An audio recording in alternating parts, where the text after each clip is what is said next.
Hey guys, today I'm going to be doing a book review on the Memoirs of Cleopatra by Margaret George.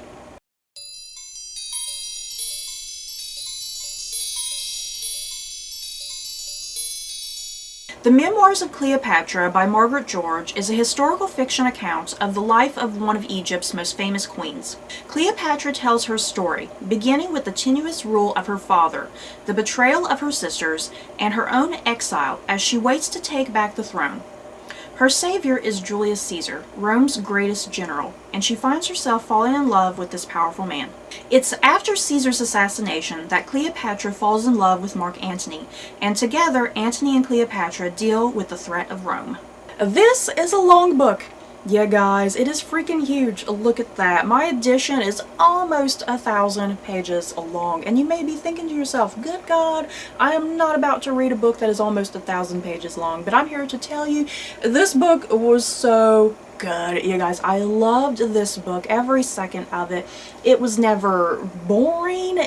There was always just something interesting going on. I just found myself loving page by page.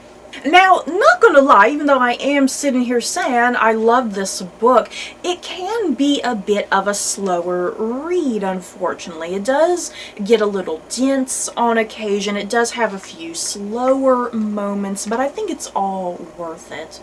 And that's kind of what I've come to expect with Margaret George in general, because this is the third book that I've read by Margaret George. I have previously read Helen of Troy and her book about Elizabeth I. And yeah, what I found with those two books is, yeah, they're huge books and they do have their slower moments, but in the end, it's like I love them immensely. And it's the same here with the Memoirs of Cleopatra.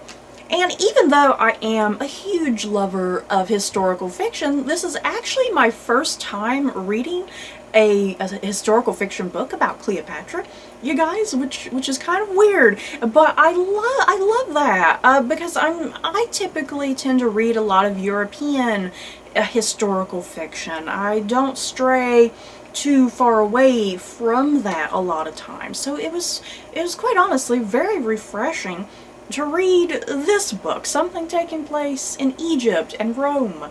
And I didn't realize how little I knew about Cleopatra, because it's like I know the big iconic things about Cleopatra. You know, I know that she marries Julius Caesar and Mark Antony. I know that when she first introduces herself to Julius Caesar, she arrives in a rug. And of course, I know the big thing, she commits suicide by a stake. So yeah, I know those big, important, iconic moments about Cleopatra. You know, those are the things that you often hear about when you learn about her.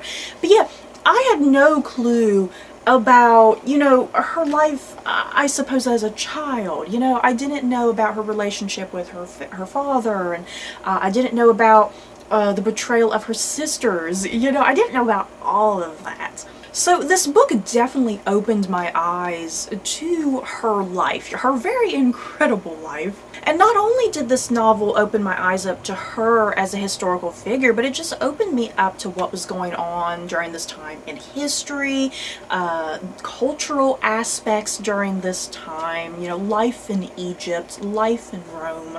And Margaret George, she just presents such rich detail and depth in this novel, not only to the characters, but to the world, and you really feel like you're in this time period.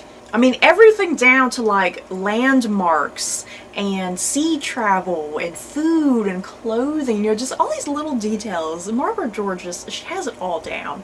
So of course I gotta talk about these historical characters, if you will. I loved her depiction of them all. I found Cleopatra very engaging. She was witty and intelligent. And the biggest thing about her is definitely her passion for her people, her passion for her country, what she wants to leave behind for her children.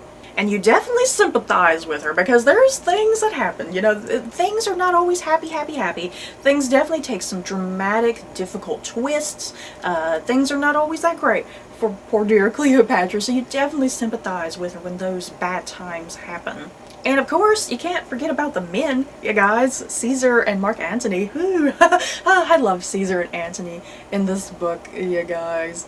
I found both men just as captivating as Cleopatra herself. I found them both worthy suitors for Cleopatra. You know, I was shipping them all. You know, when Caesar and Cleopatra were together, I was shipping it, and then I was shipping Antony and Cleopatra later. And I also immensely enjoyed the supporting cast of characters, some of them fictional, some of them real, you know, especially Cleopatra's support team, you know, her maid and her council, you know, anybody kind of really closely associated with her. I loved all those characters. And then even the primary antagonist of this novel, Octavian, I really enjoyed him as a very despicable human being character that was in this novel. His total hatred and disdain, but also his weird love for Cleopatra as well. So yeah, you guys, I highly recommend this novel, but I do suggest make sure you have the time to read this. It is definitely very time consuming. You're not going to just simply fly through it in a matter of a few days. You definitely need a couple weeks, because I think this definitely took me a couple weeks to get through. You definitely need a few weeks. You need the time. So yeah, if you're a mood reader, make sure you're in the mood.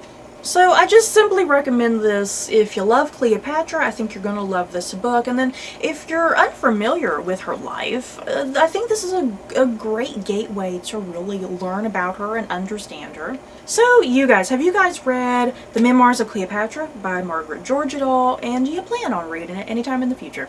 So that's it for this video. I hope you guys enjoyed. Don't forget to like, comment, and subscribe. And if you like this video, you may like these other videos. Bye guys.